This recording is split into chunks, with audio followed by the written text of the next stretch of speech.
A senior Singapore civil servant involved in national digital and AI strategy has resigned from public service, becoming the third high-ranking official to step down ahead of the country's anticipated general election.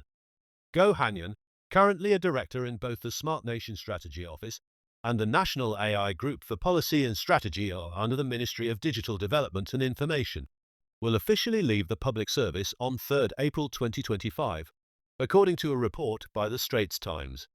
Her departure comes amid growing speculation of a general election by mid-2025. While the election date has not been officially announced, the timing of Ms. Goh's resignation aligns with a pattern of potential candidates exiting the civil service before polls. Goh's resignation follows that of Deputy Secretary Jasmin Lau from the Ministry of Health and Foo Cexiang, a director from the Ministry of Transport. All three have departed within a relatively short time frame, fueling expectations that the ruling People's Action Party may soon unveil new candidates. Singapore's Civil Service Code does not allow public officers to engage in political activities. As a result, those who are expected to enter the political arena must first step down from their positions. Goh has held several prominent roles in government. At MDDI, she has been responsible for driving key national technology initiatives, including Smart Nation 2.0, a refreshed strategy for integrating digital technologies across government and society. She also played a central role in implementing Singapore's updated National Artificial Intelligence Strategy, aimed at deepening the country's use of AI in sectors such as transport, healthcare, and education. Prior to joining MDDI in December 2023, Ms. Goh was with the Strategy Group in the Prime Minister's office, where she worked for nearly 4 years. Her responsibilities included economic and sustainability strategy, with positions ranging from Deputy Director for Socio-Economic Policy to Director of Economy and Sustainability. Goh's earlier experience spans over a decade at the Economic Development Board, where she held various leadership roles. These included serving as Head of Consumer Businesses and Center Director in Washington, D.C.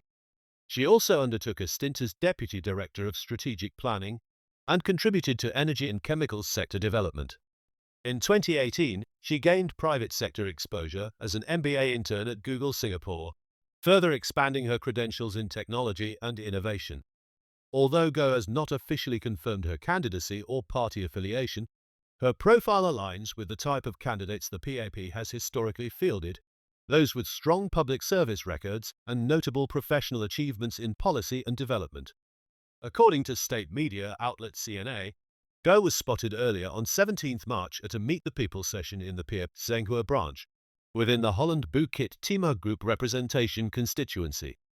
The current Member of Parliament for Zhenghua Ward, Edward Chia, was himself a political newcomer in the last general election. The PAP has long relied on talent from within the public service to refresh its slate of candidates. During past elections, senior civil servants have typically resigned in the months leading up to official announcements, with formal introductions made during the hustings. For instance, during the 2020 general election, East Coast GRC MP Tan Kiat resigned as Chief Executive of the Infocom Media Development Authority in June, 5 days before the writ of election was announced. Tan, now Senior Minister of State for Digital Development and Information, as well as National Development, was among the final public service officials to step down before the election that year.